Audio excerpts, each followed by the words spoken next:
اللهم بارك على محمد وعلى آل محمد كما باركت على إبراهيم وعلى آل إبراهيم إنك حميد مجيد. الحمد لله حمدا كثيرا طيبا مباركا فيه. سبحانك اللهم وبحمدك لك الحمد على حلمك بعد علمك. سبحانك اللهم وبحمدك لك الحمد على عفوك بعد قدرتك. اللهم صل على محمد عبدك ورسولك وصل على المؤمنين والمؤمنات والمسلمين والمسلمات. اما بعد،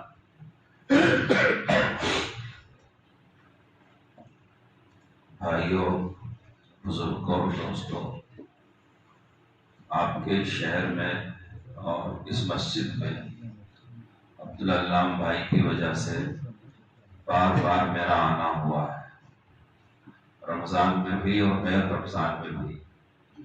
جب تک ہمارے دوست عبدالعلام بھائی یہاں موجود تھے تو ان کی ملاقات کے لیے آتا رہتا تھا اور یہی نمازیں پڑھتا تھا، اور موقع ہوا تو دو چار بات دین کی آپ لوگوں کے سامنے رکھ بھی دیا کرتا۔ آج ہمارے دوستوں کی خواہش ہوئی کہ کچھ اہتمام سے جلسہ رکھ لیا جائے، جیسا کہ کسی عنوان پر کسی موضوع پر لوگوں کو اکٹھا کیا جاتا ہے اور کچھ دین کی باتوں کا مذاکرہ کر لیا جائے۔ یہ بھی اچھا خیال تھا، کوئی برا نہیں۔ اللہ کا شکر ہے آپ حضرات نے وقت کی قدر کیا اور تشریف لے آئے، اللہ کے گھر میں بیٹھے ہوئے ہیں۔ اللہ تعالیٰ مجھے صحیح صحیح باتیں کہنے کی، آپ لوگوں کو سننے کی اور ہم دونوں کو عمل کرنے کی اللہ تعالیٰ توفیق عطا فرمائے۔ یہ دین 23 سال میں مکمل ہوا، جس کو آپ 20 پہ 3 کہتے ہیں۔ ظاہر بات ہے 20 پہ 3 سال میں جو دین مکمل ہوا، جس کی بنیاد میں قرآن شریف کی آیتیں ہوں، جو 6000 سے زیادہ آیتیں ہیں، 30 پارے ہیں، 114 سورتیں ہیں، پھر رسول اللہ صلی اللہ علیہ وسلم کی زندگی ہو، اور پھر صحابہ کرام جن کی تعداد 1.25 لاکھ سے زیادہ تھی، مردوں عورتوں کو ملایا جائے تو اور بہت ہو جائے گی، ان سب کی 23 سال کی زندگی میں یہ دین مکمل ہو۔ اب دین کی بات کو کسی ایک مجلس میں پوری کہہ دینا یہ آسان نہیں، کیونکہ دین کی ہر ایک بات ضروری ہے، کسی بات کو غیر ضروری نہیں کہا جا سکتا۔ اللہ تعالیٰ جس کو جتنی بات کہنے کی توفیق دے دے اور جس کو جتنی بات پر عمل کرنے کی توفیق دے دے، لیکن جو باتیں وقت پر کہی جاتی ہیں اس کا اثر الگ طرح سے ہوتا ہے۔ اس وقت آپ کے ذمہ داروں نے آپ کو اپنی مسجد میں یہ کہہ کے بلایا ہے کہ معاشرے کی اصلاح کے بارے میں بات ہوگی اور حالات حاضرہ کے بارے میں بات ہوگی۔ ظاہر ہے یہ دونوں چیزیں بہت اہم ہیں۔ 23 سال کی پوری دین کی بات تو کسی ایک جمعہ کے خطبے میں، کسی ایک تفسیر کے بیان میں، کسی ایک جلسے میں نہیں سمیٹی جا سکتی، ضروری بات بھی نہیں کہی جا سکتی، لیکن ہماری ضرورت کی بات جس سے ہم کو نفع پہنچ جائے یہ کوئی بھی کہہ سکتا ہے۔ اس کے لیے مسجد ہی ہونا ضروری نہیں، جلسہ ہی ہونا ضروری نہیں، کوئی بھی اللہ والے کہیں میسر ہو، آپ کسی کے پاس جائیں اور اخلاص کے ساتھ، طلب کے ساتھ اس کی باتیں سنیں تو شاید اس کی باتیں ہمارے لیے نفع پہنچانے والی ہو جائے، ہم کو نفع ضرور پہنچ جائے۔ ایسے گھر میں کبھی کوئی اللہ والا آیا، کوئی عالم آئے، امام صاحب آئے، مولوی صاحب آئے، ہم نے ان سے کہا کچھ دین کی بات کر دو، انہوں نے کر دیا تو گھر کے مردوں نے، عورتوں نے، بہوؤں نے، بیٹیوں نے اپنے نفع اور اپنے فائدے کی بات اس میں سے چن لیا اور عمل کرنا شروع کر دیا، تو میں نے کہا ہم کو تو ضرور فائدہ پہنچے گا۔ دین کی بات کہیں بھی کی جائے، تھوڑی کی جائے، گھر میں کی جائے، کرنے والا کوئی بھی ہو، لیکن دین میں اللہ تعالیٰ نے تاثیر رکھی ہے، اس کا ضرور فائدہ ہوگا۔ جیسے مال کی تاثیر ہے، لوگ سمجھتے ہیں کہ مال ہے تو اس کا اثر ہوتا ہے، جیسے عہدہ کی تاثیر ہوتی ہے، عہدہ ہے تو اس کے اثر ہوتا ہے، اور جیسے حسن اور خوبصورتی کی تاثیر ہوتی ہے کہ اس کا بھی ایک اثر ہوتا ہے، ایسے کمال کی بھی تاثیر ہوتی ہے۔ کسی آدمی کے اندر کوئی کمال ہے، اچھا کوئی کام کرنا جانتا ہے۔ ہمارے اس زمانے میں تو جتنی چیزیں پہلے عیب کی تھی اس کو بھی کمال شمار کیا جانے لگا. زیادہ کھانا کمال، زیادہ موٹا ہونا کمال، زیادہ وزندار ہونا کمال، زیادہ ناخن، حالانکہ سب چیزیں انسانوں کے لیے عیب کی ہیں. تو جس طرح کمال اور فن میں اللہ تعالیٰ نے کشش رکھی ہے، اثر رکھا ہے، جس طرح حسن اور جمال میں اللہ تعالیٰ نے اثر رکھا ہے، کشش رکھی ہے، اور جس طرح عہدے اور منصب میں اللہ تعالیٰ نے کشش رکھی ہے، اور جس طرح مال میں اللہ تعالیٰ نے کشش رکھی ہے، ان سب سے کہیں زیادہ اعمال میں کشش ہے. جو آدمی نیک اعمال کرتا ہے، اللہ کے رسول صلی اللہ علیہ وسلم کے طریقے پر چلتا ہے، اپنی ضروریات پوری کرنی، ہر آدمی کو پوری کرنی ہے. کھانا سب کی ضرورت ہے، پینا سب کی ضرورت ہے، سونا سب کی ضرورت ہے، گھر بنانا سب کی ضرورت ہے، بال بچوں میں زندگی گزارنا سب کی ضرورت ہے، کمانا سب کی. لیکن اگر یہی کام ہم رسول اللہ صلی اللہ علیہ وسلم کے طریقے پہ کریں گے تو اس میں بڑی خوبصورتی پیدا ہو جائے گی. کیونکہ نبی کا جو طریقہ ہے وہ دنیا میں سب سے زیادہ حسین طریقہ ہے. پانی پینے کے بہت سے طریقے ہو سکتے ہیں، لیکن ہمارے نبی نے جو طریقہ سکھایا وہ سب سے خوبصورت طریقہ ہے. بیٹھ کے پینا، 3 سانس میں پینا، دیکھ کے پینا، بسم اللہ پڑھ کے پینا، الحمدللہ. یہ آسان، آپ کو اتنا حسین طریقہ پوری دنیا میں کسی کے پاس نہیں ملے گا. کھانا کھانے کا آپ اسی پر پوری چیزیں سوچ لیجیے. ہمارے نبی نے جو طریقہ سکھایا وہ کسی بھی کام کے کرنے کا سب سے خوبصورت طریقہ، حسین طریقہ. اور حسین ہونے کے ساتھ ساتھ بعض چیزیں حسین ہوتی ہیں لیکن بڑی مشکل ہوتی ہے، بڑی مشکل ہوتی ہے تو خوبصورت لیکن بڑی مشکل. ایک پھول ہے بڑا خوبصورت ہے مگر بڑی مشکل سے بنتا ہے. ایک پروڈکٹ ہے بڑا خوب مگر بڑی مشکل سے بنتا ہے. نبی کے طریقے کی خصوصیت یہ ہے کہ ہے تو وہ بڑا حسین طریقہ لیکن بہت آسان بھی ہے. تو نبی کا جو طریقہ ہوگا وہ حسین بھی ہوگا، خوبصورت بھی ہوگا اور آسان بھی ہوگا. اس میں بڑی آسانی رہے گی. اسی کام کے کرنے کے دوسرے طریقے دشواریوں سے بھرے ہوں گے، مشقتوں سے بھرے ہوں گے، تکلیفوں سے بھرے ہوں گے، اس کے سائیڈ ایفیکٹ ہوں گے، رد عمل ہوں گے. لیکن جو طریقہ نبی نے سکھا دیا ہے کھانے کا، پینے کا، سونے کا، اٹھنے کا، بیٹھنے کا، چلنے کا، وہ حسین بھی ہے اور وہ آسان بھی ہے اور وہ اپنے آپ میں مکمل بھی ہے. ایسا نہیں کہ ایک چیز چھوٹ گئی. جب حکیم نسخہ لکھتا ہے اس میں کوئی چیز چھوٹ جائے تو نسخہ ناقص مانا جاتا ہے. بڑی اچھی بریانی پکی مگر نمک نہیں ڈالا گیا تو ایک چیز چھوٹ گئی تو بریانی بے مزہ ہو گئی. تو نبی کا جو طریقہ ہوگا اس کا کوئی پارٹس، کوئی حصہ، کوئی جز چھوٹا ہوا نہیں رہے گا. ایک انسان کے لیے جتنی چیزیں ضروری ہوتی ہیں وہ ساری چیزوں کو نبی کا طریقہ کامل ہوتا ہے. تو کسی بھی کام کرنے کا حسین طریقہ، آسان طریقہ، کامل طریقہ جو ہوگا وہی نبی والا طریقہ ہوگا. تو ہم اپنے دین کی باتوں میں اللہ نے جو کشش رکھی، کیونکہ اس میں کشش ہونا اب ضروری ہوگی، اس لیے کہ یہی طریقہ خوبصورت ہے نبی کا اور یہی طریقہ آسان ہے، یہی طریقہ مکمل ہے، تو ضرور اس کے اندر کشش ہوگی. اس لیے جتنی کشش اور جتنا جس کو لوگ کہتے ہیں کہ اس کی طرف آدمی کے دل کا جھکنا، آدمی کا بڑھنا، جتنا مال کی طرف ہوگا، جتنا کمال کی طرف ہوگا، جتنا حسن و جمال کی طرف ہوگا، جتنا عہدہ اور منصب کی طرف ہوگا، ان سب سے کہیں زیادہ آدمی کا دل اعمال کی طرف کھنچے گا. مگر وہ اعمال ہمارے تمہارے اعمال نہیں ہوں گے، وہ اعمال رسول اللہ صلی اللہ علیہ وسلم والے ہوں گے. مسلمان جس چیز کو دین سمجھ کے کرتا ہے وہ بھی نبی کے طریقے پر کرے، اور جس چیز کو دنیا سمجھتے ہیں ہم وہ بھی رسول اللہ کے طریقے پہ کریں، تو سب میں کشش رہے گی. جیسے ہم لوگ نماز کو دین سمجھتے ہیں تو رکوع، سجدہ، قیام، قعود، التحیات، سلام پھیرنا ویسے ہی کرتے ہیں. ہم روزے کو دین سمجھتے ہیں تو روزہ برابر سحری کا وقت، افطار کا وقت وہی کرتے ہیں.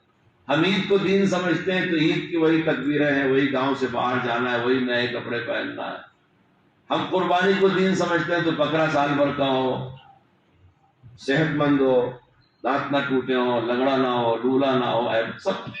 تو ہم جن چیز کو دین سمجھتے ہیں اس پر تو نبی کے طریقے کو فالو کرتے ہیں.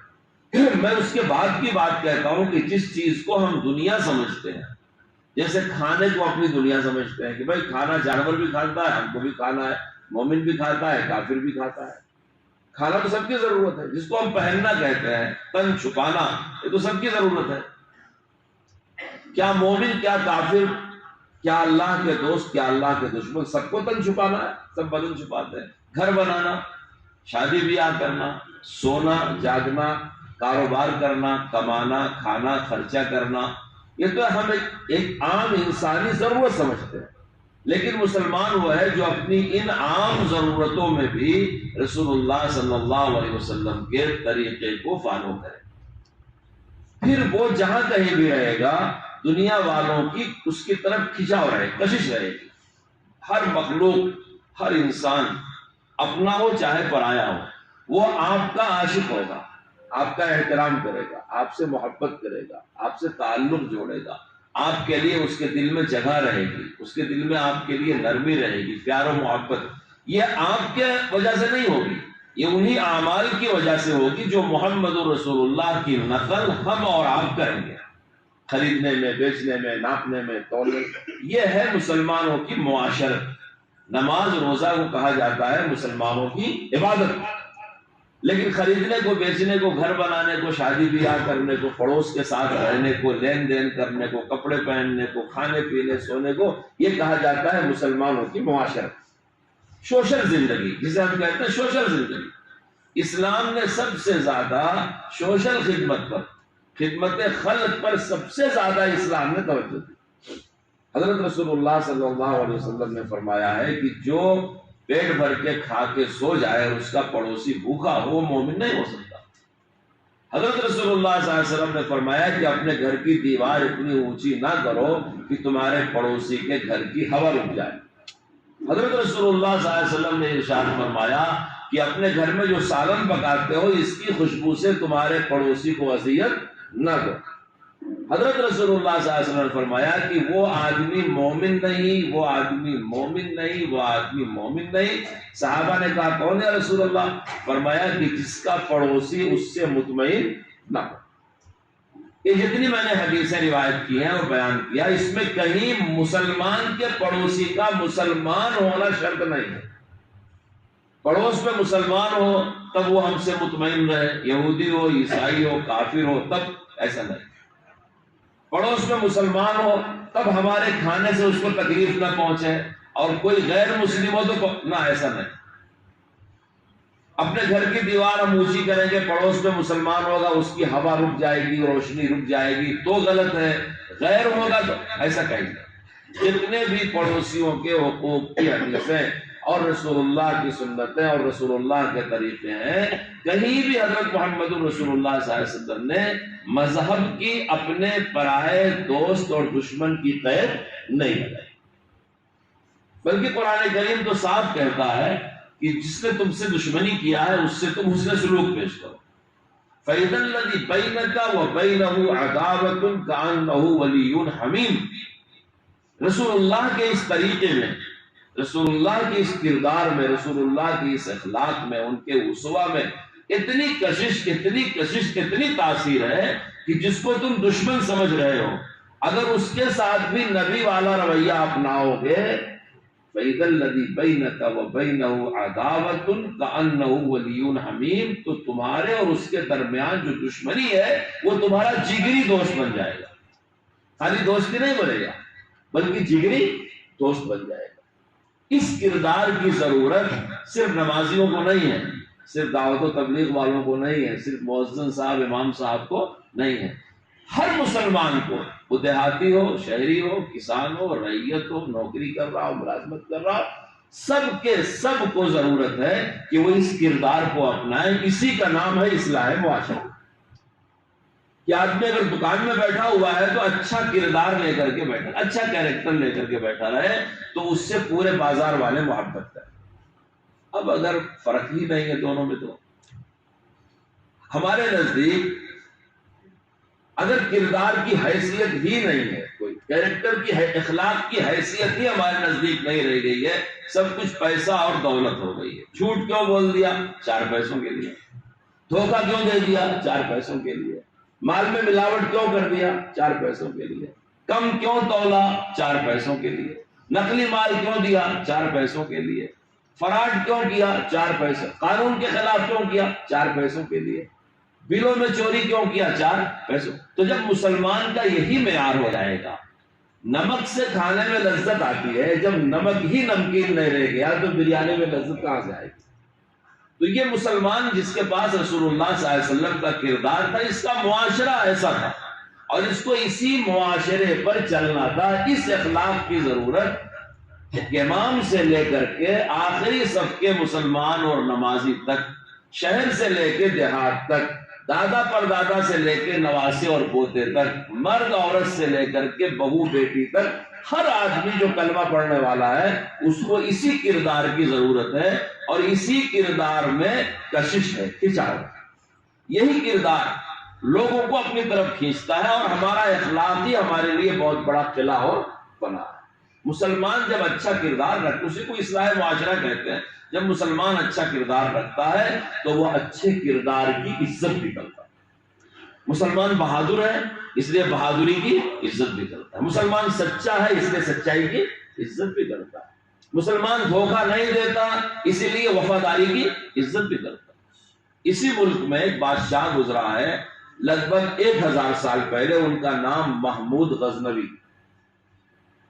جب محمود غزنوی غزنی سے نکل کر کے تابڑ توڑ ہندوستان پہ حملے کر رہا تھا، اس وقت کا ہندوستان تھا جب اتنا بڑا نہیں تھا، الگ الگ علاقوں میں الگ الگ راجے مہاراجے ہوتے تھے، وہ آپس میں لڑتے رہتے تھے. تو اس نے غزنی سے نکل کر کے 17 مرتبہ ہندوستان پر حملہ کیا. ایک مرتبہ ایک راجا پر، ایک مرتبہ ایک. اس کی لمبی کہانی، لمبی داستان. لیکن جو اچھا ہوتا ہے وہ اچھے کی قدر کرتا ہے اور اس کا دلوں پر اثر پڑتا ہے. ایک راجا تھا، اس کو ایک خوف ہوا کہ محمود غزنوی غزنی سے نکلا ہے اور میرے ملک پر حملہ کرے گا. اس نے مشورہ کیا کہ کیا کیا جائے. اس کی ایک نوجوان لڑکی تھی، اس نے اپنے جان کی قربانی دیا، زہر لیا اور کہا کہیں بھی محمود غزنوی خیمہ ڈالے ہوگا میں کسی طرح سے اس تک پہنچوں گی اور اس کو زہر لے کے مارنا. اس زمانے میں جاسوسی کا نظام بڑا مضبوط ہوتا تھا. آج بھی حکومت کے لیے جاسوسی کی کیا ضروری چیز ہے؟ جب تک جاسوسی کا محکمہ نہیں ہوگا، سی بی آئی کا محکمہ، سی آئی ڈی کا، کوئی بھی سرکار نہ چلی ہے نہ چل سکتی. اور یہ حکومتوں کی مضبوطی کے لیے جائز طریقہ ہے. جتنا فوج کی قدر ہوتی ہے اتنا ہی جاسوس کی بھی قدر ہوتی ہے، ہمیشہ دنیا میں رہی. تو اس نے قبائلی عورتوں کا لباس اپنایا اور خود کو قبائلی کہا کہ ہم جنگل میں رہتے ہیں. بادشاہ تو اس وقت محل میں رہتا نہیں تھا، وہ تو نکلتا تھا اور اس کا انصاف مشہور، محمود غزنوی کا انصاف مشہور، اس کی جفا کشی، اس کی مجاہدہ کی زندگی، اس کے تقویٰ طہارت کی کہانیاں دنیا میں مشہور تھیں کہ وہ تو بڑا انصاف کرتا ہے، کسی کو غلام نہیں بناتا، کسی پر ظلم نہیں کرتا، کسی کے ساتھ ناانصافی نہیں کرتا. اس کے بڑے قصے مشہور ہیں، بڑے قصے مشہور ہیں. میں چھوٹا ایک قصہ سنا رہا ہوں آپ کو کہ اس نے کسی جنگل میں پڑاؤ کر رکھا تھا. جس راجا کو خطرہ تھا کہ میرے اوپر حملہ کر دے گا، اس کی جوان لڑکی نے اپنی جان پہ کھیل کر کے جنگلی اور قبائلی عورت کا بھیس بدل کر کے بادشاہ تک پہنچنے کا راستہ اختیار کیا. اس کے پاس زہر کی ڈبیا تھی کہ یہ بادشاہ کو کسی طرح سے کھلا دوں گی، وہ مر جائے گا، اس کے سپہ سالار فوج مرے گی، نہ رہے گا بادشاہ، نہ حملہ کر پائے گا. کسی جنگل میں گزر رہی تھی، محمود غزنوی کے جاسوسوں نے پکڑ لیا کہ جوان بچی کہاں سے جا رہی ہے. پوچھا کون ہو؟ کہنے لگے ہم قبائلی ہیں. تو وہ جاسوس تھے. قبائلیوں کی زبان ہوتی ہے نا، کرناٹک کے جو قبائلی ہیں ان کی پنجاروں کی زبان الگ ہے اور جو آندھرا کے قبائلی ہیں ان کی تیلگو زبان الگ ہے اور جو اڑیسہ کے قبائلی ہیں ان کی اڑیا زبان الگ ہے. ہمیشہ قبائلیوں کی زبان الگ ہوتی ہے. کچھ ہر علاقے کے کچھ الگ بول بات کے لب و لہجے کے طریقے ہوتے ہیں. مدراس کی اردو الگ ہوتی ہے، حیدرآباد کی اردو الگ ہوتی ہے، لکھنؤ کی اردو الگ ہوتی ہے. تو ان جاسوسوں نے اس سے اسی جنگل کی قبائلی زبان میں پوچھا کہ تم کس قبیلے کی ہو؟ کہا تو راجا کی لڑکی تھی، نہیں بتا سکی. ان کو شک ہوا، گرفتار کر دیا. وہ ڈر گئی، نوجوان لڑکی ان کے قید میں آ گئی، وہ ڈر گئی. یہ لے کر کے گئے بادشاہ کے پاس. اسے خوف تھا کہ جیسے مجھے بادشاہ دیکھے کہ میری گردن کاٹ ہو جائے، مگر جو سچا ہوتا ہے سچائی کی قدر کرتا ہے، جو جھوٹا ہوتا ہے وہ کبھی سچے کی قدر، اس کے یہاں سچ کی حیثیت ہی نہیں ہوتی۔ بادشاہ سلامت کے سامنے پیش کی گئی، اس لڑکی کو تعجب ہوا کہ مجھے 2 رات دن لے کر کے یہ چلے تھے جاسوس، مگر نگاہیں نیچی کر کے لے کے چل رہے تھے، یہ کون سی مخلوق ہے؟ بھئی جاسوس کا کیریکٹر اچھا تھا جب تو جوان لڑکی کو نگاہ نیچی کر کے لے کے جا رہے تھے، یہ تو ان کا اچھا کیریکٹر اس کے دل پر اثر پڑا۔ جب محمود غزنوی کے سامنے پیش کی گئی تو محمود غزنوی نے کہا کہ دیکھو بیٹے، جھوٹ نہ بولنا، جو معاملہ ہے سچ سچ بتا دو۔ اس نے کہا آپ بھی غزنوی بادشاہ ہیں؟ کہا ہاں۔ کہا میری جان بخش دیجیے، میں سچ بتاؤں گی۔ محمود غزنوی نے کہا سچ بولو گی جان بخش دوں۔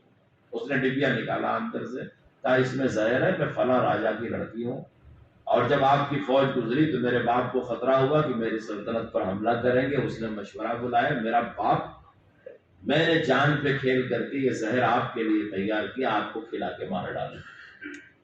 ہم تم ہوتے تو کیا کرتے؟ کہتے دشمن آ گیا، پکڑو، قید کرو، بیت مارو، پھانسی دو، سزا دو۔ ہم تو بڑی جوشیلی قوم ہے، خود داڑھی نہیں رکھیں گے، خود نماز نہیں پڑھیں گے، 100 مرتبہ اذان کی بے احترامی کریں گے، مگر خدا نہ خواستہ کسی غیر مسلم کی زبان سے کوئی کلمہ نکل جائے، کسی ولی کی شان میں، کسی نبی کی شان میں، کسی مسلمان بادشاہ کی شان میں، عید محرم بقرعید کے شان میں کسی ہرے جھنڈے کی توہین ہو جائے تو ہمارا مسلمان سب کچھ کرنے کے لیے تیار ہو جاتا ہے۔ توہین کہیں ہوتی ہے، فساد کہیں ہوتا ہے، غلطی دونوں طرف سے ہوتی ہے۔ ہم اتنے جذباتی ہو جاتے ہیں، ہم اتنے جوش میں آ جاتے ہیں، جوش میں ہوش کھو جاتے ہیں۔ دوسرا کوئی ہوتا تو کہتا بس دشمن ہاتھ لگا، اور پھر راجا کی لڑکی اتنی بڑی دشمن ہے، اس سے پیسے وصول سکتے ہیں، اس کو ارغمال بنا سکتے ہیں۔ خالد بن ولید رضی اللہ تعالیٰ عنہ کے ہاتھ لگی تھی ہرقل کی بیٹی، ایک جنگ میں انہوں نے قید کر لیا تھا، ہرقل کا داماد بھاگا، زخمی تھا، ہرقل کی بیٹی قید میں آ گئی تھی۔ ہرقل نے انطاکیہ سے قریبی بھیجا اپنے لوگوں کو، خالد بن ولید کو پیغام پہنچاؤ، جتنا پیسہ چاہتے ہیں لے لیں، مگر میری بیٹی کو مجھے دے دے۔ خالد بن ولید نے کہا میں کاروبار نہیں کرتا، میں احسان کر کے تمہاری بیٹی کو واپس کرتا۔ یہ مسلمان ہے، کسی کا استحصال مسلمان نہیں کرتا، کسی کو ہائی جیک نہیں کرتا، کسی کو ارغمال نہیں بناتا، کسی کو دل دکھا کر کے اس سے کھینچتے، آج بھائی کو مس گائیڈ کر کے پیسے دیتا ہے، پڑوسی کو گمراہ کر کے پیسے دیتا ہے، آپ مالک نوکر مالک سے، پارٹنر سے جھوٹ بول کے پیسے کھینچتے۔ یہ صحابی رسول خالد بن ولید کا کردار ہے کہ ہرقل کی بیٹی کو بلا ما فرمائے میں احسان کرتا ہوں۔ اللہ تعالیٰ ان کی قبروں کو کروڑوں رحمتوں سے بھر دے۔ رسول اللہ کے صحابی تھے، سیف اللہ ان کا لقب تھا، ان کی شان تھی احسان کرنا، ورنہ اتنے بڑے بادشاہ کی بیٹی ہاتھ آئی تھی جو چاہتے کر دیتے، مگر جیتی ہوئی جنگ ان کی تھی، ایک پیسے کے بغیر معاوضے کے ان کی بیٹی کو عزت کے ساتھ واپس کر۔ آج ہمارے سماج اور معاشرے میں ہماری بہو بیٹیوں کی عزت محفوظ نہیں ہے، ہم دوسروں کی عزت کی ضمانت کیا دے سکتے؟ جب بادشاہ نے پوری کہانی سنی اس لڑکی سے، اس کا نام تھا راکھا، غیر مسلم لڑکی تھی، کہانی سنی تو محمود غزنوی نے کہا میں تمہاری بہادری پر تم کو مبارکباد دیتا ہوں، تم نے لڑکی ہو کر کے تمہارے باپ کا حق ادا کیا۔ ہمارا اسلام یہی سکھاتا ہے کہ اولاد اپنے باپ کے ساتھ وفاداری کرے۔ تم نے اپنی جان پہ کھیلا، اتنے بڑے جنگل میں اتنا وقت گزارا، اور میری تلاش میں زہر لے کے نکلی، بیٹا میں تمہاری بہادری پہ تمہاری داد دیتا ہوں۔ اللہ کو بہادر انسان بہت پسند ہے، اور بہادر دغاباز اور غدار نہیں ہوتا، میں تم کو معاف کرتا ہوں۔ اب جو اپنے باپ کی سلطنت بچانے کے لیے زہر لے کر کے نکلی تھی، اس نے محمود غزنوی کو دعوت دیا کہ آپ ہمارے شہر میں کب آئیں گے۔ یہ تلوار کا کھیل تھا، یہ نیزے کا کھیل تھا، یہ بم اور بندوق کا کھیل تھا نہیں، ایک کردار تھا کہ مسلمان بہادر ہوتا ہے، بہادر کی عزت کرتا ہے۔ اس نے کہا ہم اگر آپ کے اسلام میں داخل ہونا چاہیں، آپ کی پوجا کر لیتے ہیں، اور اس نے کہا میں خدا نہیں ہوں، پوجا میں تو خود نماز پڑھتا ہوں، ایک ایسے اللہ کی عبادت کرتا ہوں جس کی کوئی شکل نہیں، کوئی صورت نہیں، کوئی جگہ نہیں، جو دنیا میں کسی کو آنکھوں سے نظر نہیں آ سکتا، اور میں ایسے انسان کا غلام ہوں جن کا نام محمد ہے اور میرا کلمہ ہے لا الہ الا اللہ محمد رسول اللہ۔ اس نے کہا آپ مجھے عزت سے میرے گھر واپس کر دیں گے؟ کہا بالکل، تحفے اور انعام کے ساتھ واپس کروں گا بیٹا، تم میری منہ بیلی بیٹی ہو، میں بہادر ہوں، میری یہ بیٹی بھی بہادر ہے کہ اپنے باپ کی سلطنت بچانے کے لیے اپنی جان پہ۔ یہ ہے مسلمانوں کے سوچنے کا انداز۔ خالد بن ولید نے ہرقل کی بیٹی کو واپس کیا، محمود غزنوی نے منج کے راجا کی بیٹی رادھا کو باعزت واپس کیا۔ جب وہ واپس گئی اور واپس جاتے ہوئے مسلمان فوجیوں کا کردار اور کریکٹر دیکھا تو اپنے ملک میں جا کر کے اسلام کی تعریف کے پل باندھ دیا۔ اس لیے حضرت رسول اللہ صلی اللہ علیہ وسلم کے جو اعمال ہیں اس میں ہے کشش، اور وہ اعمال نماز روزہ کے علاوہ ہمارے محلوں میں چلتے پھرتے بھی ہم کو نظر آنے چاہیے۔ اسی لیے اصلاح معاشرے کی ضرورت علماء محسوس کرتے ہیں۔ بازاروں میں دو طبقے نے سب سے زیادہ اسلام کی تبلیغ کیا، دو طبقے نے جتنا اسلام پھیلا ہے دو طبقوں سے پھیلا ہے، ایک تاجروں سے، ایک اولیاء اللہ سے۔ اولیاء اللہ نے رسول اللہ کے معاف کرنے والے کیریکٹر کو اپنایا، کسی ولی نے کسی سے کوئی انتقام نہیں لیا۔ ایک مرتبہ ایک سرکرہ نظام الدین اولیاء کی خانقاہ میں داخل ہوا اور ان کو مارا، 7-8 جگہ زخم بھی آ گیا، پکڑا گیا، حضرت نے معاف کر دیا۔ ان ولیوں نے، ان بزرگوں نے نبی پاک کا معاف کرنے والا اخلاق پیش، کیونکہ رسول اللہ صلی اللہ علیہ وسلم نے معاف کیا۔ کسے معاف کیا؟ ایک مرتبہ یورپ کے فلم انڈسٹری میں کمپنی میں ایک فلم بنی تھی، اس کا نام تھا فتنہ۔ ہم فلم دیکھتے نہیں، ہم دیکھنے کو منع بھی کرتے ہیں، لیکن اس کی بڑی شہرت ہوئی تھی اور خوب اخباروں میں چھپی تھی وہ۔ جب وہ فلم شروع ہوئی تو مسلمانوں نے احتجاج کیا، اس میں حضرت رسول اللہ صلی اللہ علیہ وسلم کی سیرت کو غلط طریقے سے پیش کیا گیا۔ احتجاج کیا، پولیس نے ایکشن لیا، مسلمان مرنے لگے۔ فلم بنانے والے کے دل میں اللہ نے یہ بات ڈالی کہ میں نے تو ایک انسان سمجھ کے فلم بنایا تھا، یہ کیا ماجرا ہے کہ انسان پر اتنے انسان شہید ہو رہے ہیں۔ اس وقت ہمارے ملک نے اس ملک میں اس فلم کے آنے کی اجازت نہیں دیا، یورپ کے ملکوں میں چلی، ساؤتھ افریقہ کے، لیکن جہاں کہیں بھی چلی مسلمانوں نے احتجاج کیا۔ کہیں کہیں احتجاج میں فائٹنگ ہوئی، گولی چلی، مسلمان شہید ہوا۔ اس کے دل میں سوال ہوا کہ ایک انسان جو آج کے 1400 سال پہلے گزرا، اس کے اندر کیا چیز تھی کہ اس کے نام پر انسان نشاور ہوتا ہے، ہنستے کھیلتے اس نام پہ اپنی جان دینے کو اپنے لیے فخر سمجھتا ہے۔ یہ ہے کیا اس کے اندر؟ تو اس کی کسی عالم دین سے ملاقات ہوئی، اس عالم نے کہا کہ ان رسول اللہ صلی اللہ علیہ وسلم کی سیرت پڑھو۔ ایک کتاب دیا اس کو جس میں رسول اللہ کا اخلاق اور ان کی سیرت لکھی تھی۔ وہ پڑھتے پڑھتے مسلمان ہو گیا اور اس نے اسلام قبول کیا مسجد نبوی کے امام کے ہاتھ پر۔ اس زمانے میں خوب چھپا، اخباروں میں، میڈیا پہ آیا اور اس کا تذکرہ مضامین میں کیا گیا، روشنی کی طرف، عربی، اردو، بہت سارے اخباروں میگزینوں میں چھپا۔ وہ یہ لکھتا ہے، بہت چھوٹی سی بات، سیرت کی انتہائی چھوٹی سی بات کا تذکرہ کرتا ہے کہ میں اس بات پر مسلمان ہو گیا۔ ہم وہ بات اکثر سنا کرتے ہیں اپنے خطیبوں سے، اپنے اماموں سے، اپنے جلسوں میں اکثر سنا کرتے ہیں۔ اس نے یہ کہا کہ جب میں نے پڑھنا شروع کیا کہ ایک عبد المطلب تھے، عبد المطلب کے بیٹے ابو طالب تھے، ابو طالب کے بھائی تھے عبداللہ، عبداللہ کا انتقال ہو گیا، عبداللہ کی بیوی آمینہ، آمینہ کے پیٹ سے پیدا ہوئے، ان کا نام رکھا گیا، اور بڑے ہوئے تو نبی ہونے کے لیے کہا فلاں۔ یہ پڑھتے پڑھتے میں نے قصہ پڑھا، اپنے مسلمان ہونے کی شروعات میں نے قصہ پڑھا، اور میں نے کتاب پڑھنا شروع کیا تھا اس نیت سے کہ غلطیاں نکالوں گا، لیکن رسول اللہ کے اخلاق اور اعمال میں اتنی کشش ہے، بہت سے مسلمان ایسی باتیں کرنا چاہتے ہیں جس کی اسلام میں اجازت نہیں۔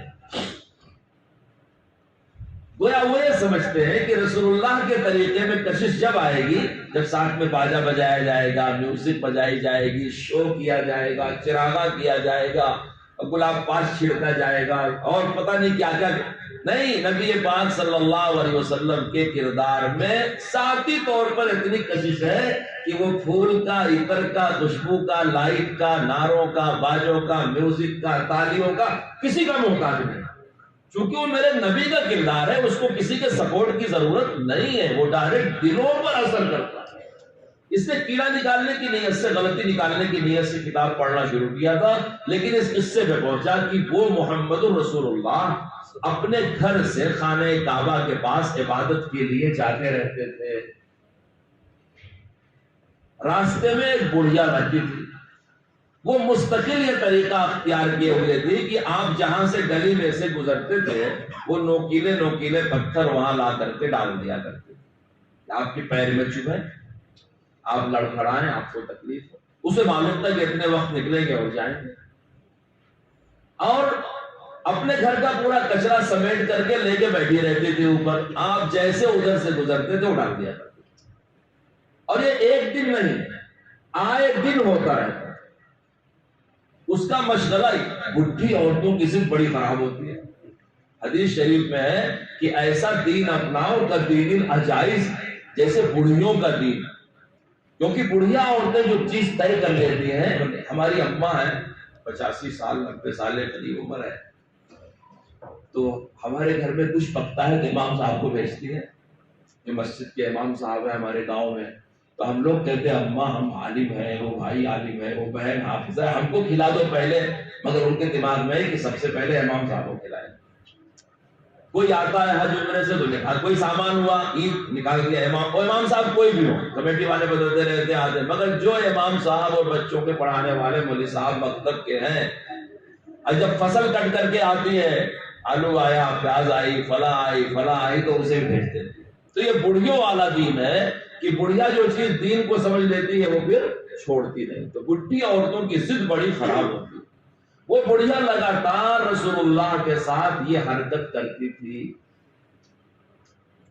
راستے میں کنکر پتھر بچھا دیتی، آپ کو ٹھیس لگتی، اوپر کچرا لے کے بیٹھی رہتی، ڈال دیتی۔ ایک دن آپ گزرے، نہ اوپر سے کچرا گرا نہ کنکر پتھر تھا، آپ وہاں ٹھہر گئے۔ یہ کون کہہ رہا ہے؟ یہ وہ آدمی کہہ رہا ہے جس نے فلم تیار کیا تھا رسول اللہ کے خلاف، اور پھر اس کے دل میں سوال پیدا ہوا کہ وہ ایک انسان کیسا ہوگا کہ اس کے نام پر اتنے انسان شہید ہو رہے ہیں اور پھر بھی اسے نہیں چھوڑ رہے ہیں۔ تو کسی عالم نے کہا ان کی سیرت پڑھو، اس نے سیرت پڑھا تو مسلمان ہو گیا، اور اسی قصے کو پڑھ کے مسلمان ہوا۔ اس نے کہا جب میں نے یہ دیکھا، پڑھتے پڑھتے اس چیپٹر پہ پہنچا کہ جس دن رسول اللہ کے راستے میں کنکر پتھر بھی نظر نہیں آیا، اوپر سے کچرا بھی نہیں گرا، آپ وہاں ٹھہر گئے، اور ٹھہر کر کے لوگوں سے پوچھا کہ ایک بڑھیا اماں یہاں رہتی تھی، کیا ہوا اس کا؟ لوگ آ گئے، آپ کا گاؤں تھا مکہ، آپ کے رشتہ دار رہتے تھے، آپ کا قبیلہ سردار تھا، لوگ جانتے تھے، ابو طالب مکے کے سردار، وادی کے سردار تھے، اکٹھا ہو گئے اور کہا کہ محمد وہ بڑھیا بیمار ہو گئی۔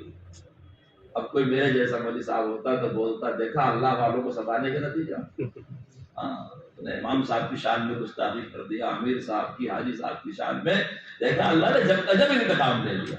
لیکن ہم اور تم ایک گاؤں، ایک خاندان، ایک مسجد کے امام عالم مولوی رسول اللہ سارے عالم کے لیے رحمت بن کے آئے، وہ نبی رحمت تھے، ان کے دل میں ہر انسان کا درد تھا، اس بڑھیا کا بھی درد تھا کہ ایسا کر کے یہ نقصان اٹھا رہی ہے، کاش یہ سدھر جاتی، گناہ سے بچ جاتی، ان کو درد تھا۔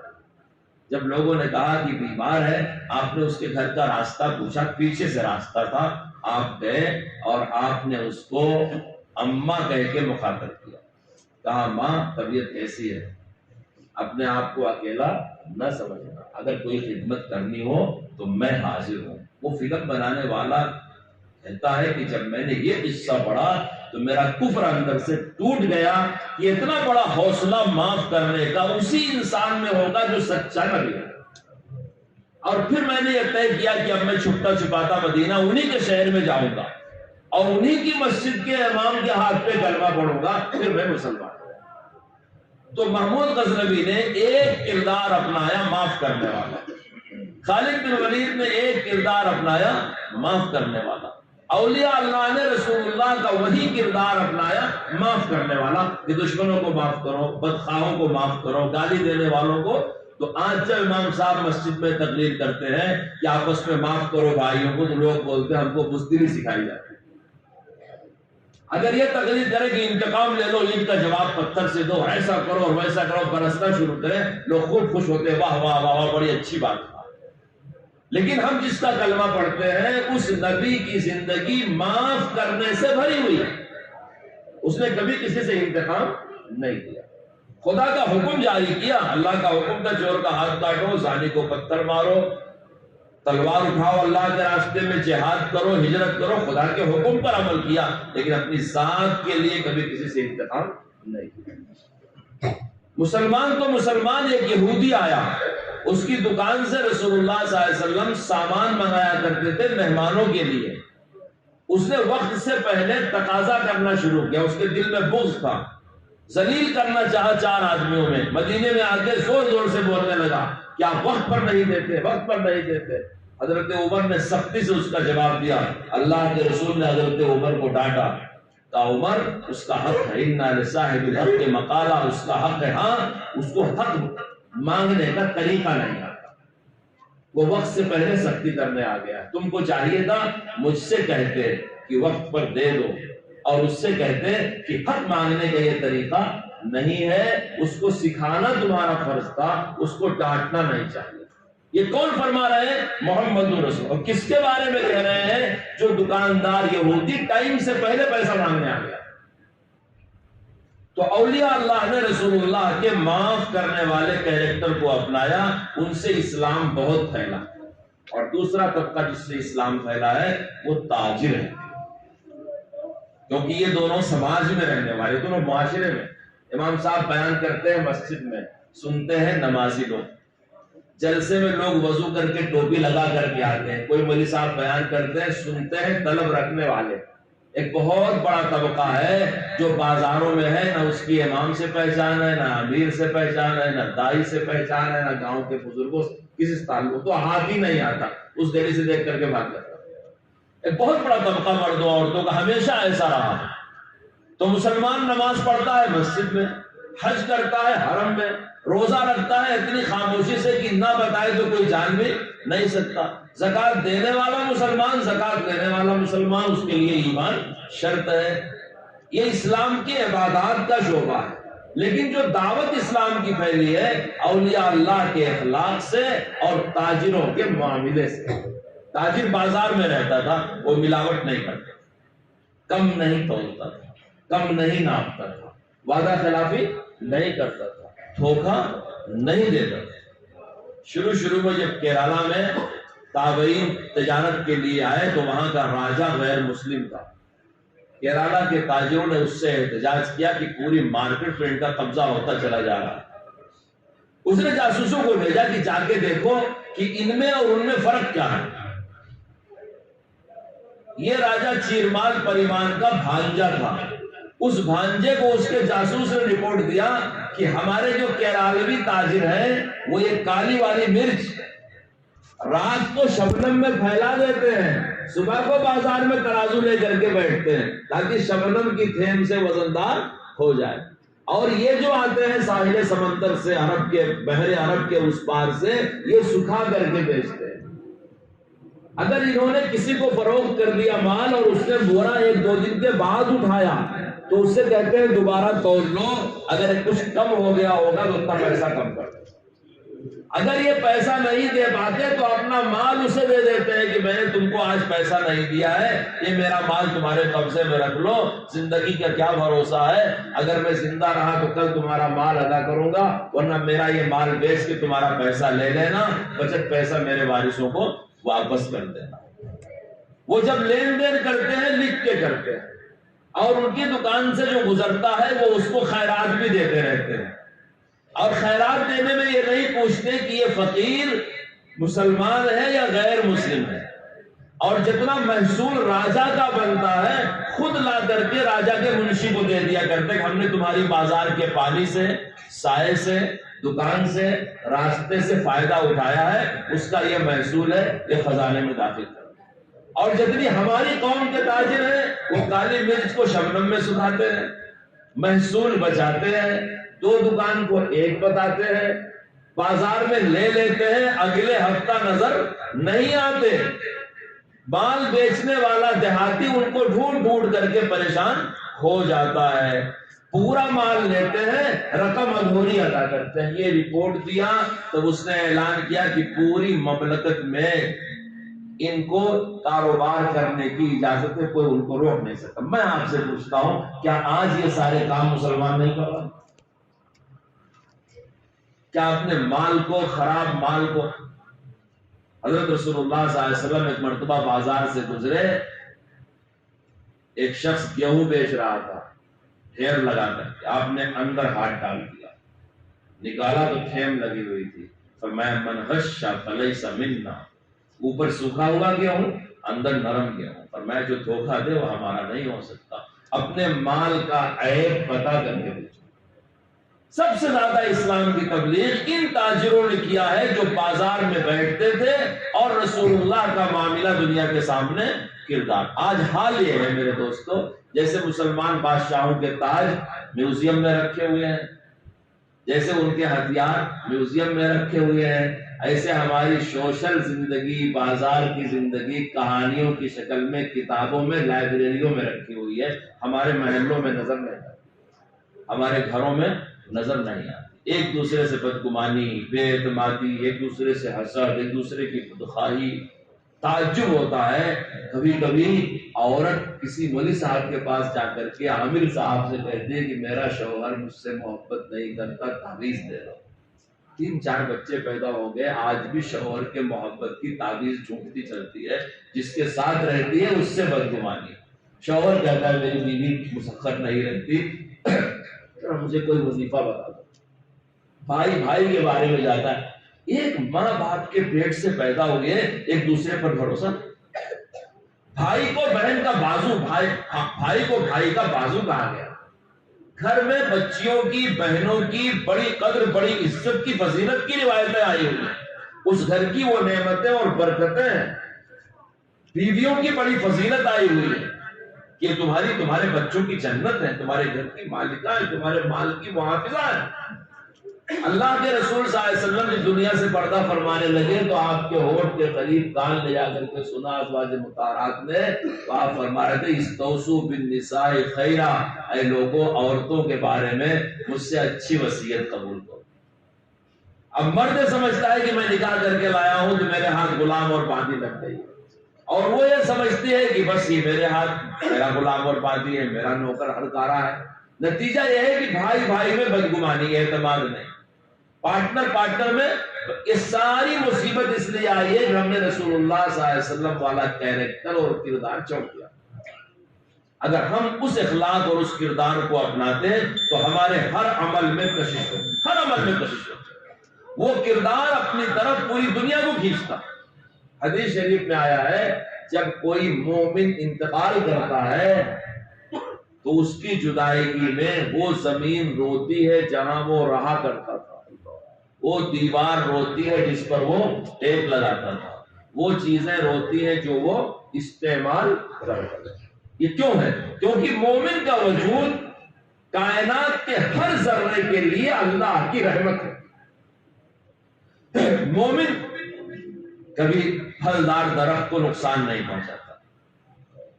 اللہ کے رسول صلی اللہ علیہ وسلم نے سوراخ میں پیشاب کرنے سے منع کیا، چلتے ہوئے پانی کو گندا کرنے سے منع کیا، سائے دار درخت کے نیچے گندگی کرنے سے منع کیا۔ اب وہ درخت پہچانتا ہے کہ یہ کلمہ پڑھنے والا ہے، میرے سائے کو خراب نہیں کرے گا۔ سوراخ میں رہنے والی مخلوقات جانتی ہیں کہ یہ کلمہ پڑھنے والا ہے، سوراخ میں گندگی نہیں کرے گا۔ پانی یہ جانتا ہے کہ یہ مومن ہے، گندا نہیں کرے گا۔ در و دیوار کو نقصان، زمین پر پیر پٹک کر کے نہیں چلے گا۔ قرآن میں ہے وَلَا تَمْشِ فِي الْأَرْضِ مَرْحًا إِنَّكَ لَن تَخْرِقَ الْأَرْضَ وَلَن تَبْلِغَ الْجِبَالَ طُولًا، کہ تم زمین کو پھاڑ نہیں سکتے، پیر مار مار کے چلتے۔ بچپن سے جب بچوں کو غصہ ہوتا ہے تو پیر مار کے چلتے ہیں بچے، ماں باپ کبھی نہیں سکھاتے۔ قرآن کریم میں زمین پر اکڑ کر کے پیر مار کے چلنے سے صراحتاً منع کیا جاتا ہے۔ تو مومنزم عباد الرحمن الذین یمشون علی الارض ہونا، نرمی سے زمین پر چلتے ہیں. جب وہ دنیا سے پردہ کرتے ہیں تو وہ زمین روتی ہے، وہ دیوار روتی ہے، وہ درخت روتا ہے، وہ چیزیں روتی ہے، کیونکہ یہ اس کا حق ادا کرنا چاہتا ہے. یہ سب کیا ہے؟ یہ محمد رسول اللہ صلی اللہ علیہ وسلم کا کردار ہے. اس وقت ہمارے معاشرے کو یوں تو ہمیشہ مسلمانوں کو اسی کردار کی ضرورت ہے، لیکن اس وقت جو مسلمانوں کے عالمی حالات پورے ورلڈ میں اور پورے دنیا میں اور پورے ملک میں اور پوری ریاست میں اور اپنے گھر میں اپنے پڑوس میں سب سے بڑا اگر مسلمان کو کوئی سہارا ہے تو رسول اللہ والا کیریکٹر سہارا. وہ ایک ایسا قلعہ ہے جو آپ کو پناہ دے سکتا ہے. ورنہ یاد رکھو، دولت کتنی بھی کما لو، عہدہ کتنا بھی حاصل کر لو، تعداد کتنی بھی بڑھا لو، جو چاہتے ہو کر لو، جب تک رسول اللہ والا اخلاق نہیں ہوگا دنیا میں پناہ نہیں. دشمن تو دشمن، ہماری آل اولاد ہماری دشمنی کرے گا. وہی مال ہم کو برائی سے ہم کنار کرے گا جس مال کو ہم اپنا سمجھیں. وہی گھر ہم کو تکلیف پہنچائے گا جس کو ہم نے لٹ پٹ کر کے بنایا ہے. اور صرف ہمارا قصور کیا ہوگا کہ ہم رسول اللہ کے اخلاق سے خالی ہوں. اس لیے معاشرے کی سب سے بڑی ضرورت ہے کہ ہر آدمی رسول اللہ صلی اللہ علیہ وسلم کے اخلاق کو اپنائے. اس اخلاق کی تبلیغ کرنے کے لیے عالم فاضل ہونا ضروری نہیں ہے. باپ اپنے بیٹے کو سکھائے، ماں اپنی بیٹیوں کو سکھائے، بھائی اپنے بھائی کو سکھائے، پڑوسی اپنے پڑوسی کو سکھائے. اس کے لیے کسی بہت بڑے ڈگری کی ضرورت نہیں ہے. ہم ہمیشہ رسول اللہ صلی اللہ علیہ وسلم کے اخلاق کو سنیں، پڑھیں، سیکھیں، اپنائیں، پھیلائیں. اپنانے پھیلانے والوں کی دل سے عزت کریں. اگر ہماری نگاہ میں بیٹھ کے کھانا کھانے والے کی عزت نہیں ہوگی، کھڑے ہو کے کھانا کھانے والے کی عزت ہوگی، تو ہم یہ چاہے ہم کو عزت مل جائے کبھی نہیں مل سکتی. اگر ہماری نگاہ میں سنت کا لباس پہننے والے کو عزت نہیں ہوگی تو ہم چاہیں کہ ہم کو عزت مل جائے کبھی نہیں مل سکتی. اگر ہماری نگاہ میں سر جھکا کر کے چلنے والے کی ہماری نگاہ میں عزت نہیں ہوگی تو ہم کو دنیا کی نگاہ میں عزت مل جائے گی. ہم تو رسول اللہ کے طریقے والے کو عزت نہیں دیتے اور نہ اپنے بال بچوں کو وہ سکھاتے ہیں، پھر ہم یہ چاہتے ہیں ہم کو دنیا میں عزت ملے. کیسے ملے گی؟ ہر نماز کی ہر رکعت میں امام پڑھتا ہے غیر المغضوب علیہم ولا الضالین، اہدنا الصراط المستقیم. یا اللہ سیدھے راستے کی ہدایت دے. یہ وہی سیدھا راستہ ہے صحابہ والا، یہ وہی سیدھا راستہ ہے نبی والا. کھانے کا سیدھا راستہ، سونے کا سیدھا راستہ، پینے کا سیدھا راستہ، بیچنے کا سیدھا راستہ، وعدہ پورا کرنے کا، ہر چیز کا، گھر میں رہنے، بازار میں رہنے، کاروبار میں رہنے کا یہی سیدھا راستہ ہے. ہم دعا کرتے ہیں اللہ سیدھے راستے پر چلا. غیر المغضوب علیہم ولا الضالین، یہودیوں اور عیسائیوں کے راستے پہ نہ چلا. یہودیوں اور عیسائیوں کی سب سے بڑی برائی کیا ہے؟ وہ ووٹر لسٹ کے یہودی ہیں مگر اپنے انبیاء کے طریقے کو چھوڑ دیا. وہ کہہ جاتے ہیں کہ صہیونی ہے، اسرائیل ہے، جوز ہیں، انہوں نے طریقہ چھوڑ دیا یوسف علیہ السلام کا، یعقوب علیہ السلام کا، موسیٰ علیہ السلام کا. کرسچن کہہ جاتے ہیں مسیحی ہیں، طریقہ چھوڑ دیا عیسیٰ علیہ السلام.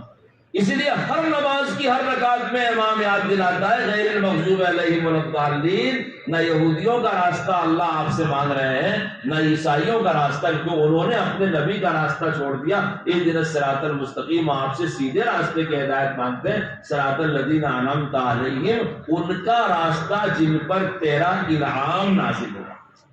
ہماری نظر میں انعام کس پر آیا؟ ہمارے نبی پر انعام نازل ہوا، نبی کے صحابہ پر انعام نازل ہوا. ہم کہتے ہیں رضی اللہ تعالی عنہ، جو اپنے نبی کا نام لیتے ہیں تو کہتے ہیں صلی اللہ علیہ وسلم. کیوں؟